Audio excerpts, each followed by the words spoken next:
بینندگان عزیز برایتان سلام عرض میکنیم.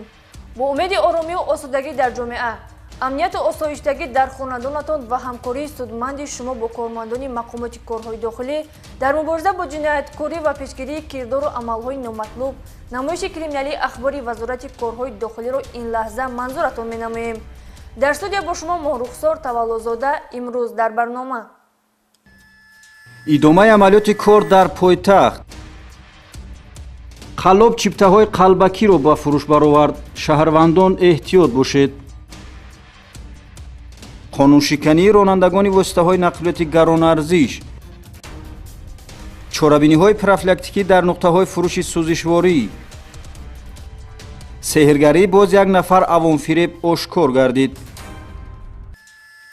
ин ва дигар хабару гузоришот дар нашри навбатии барномаи ахбори вазорати корҳои дохилӣ.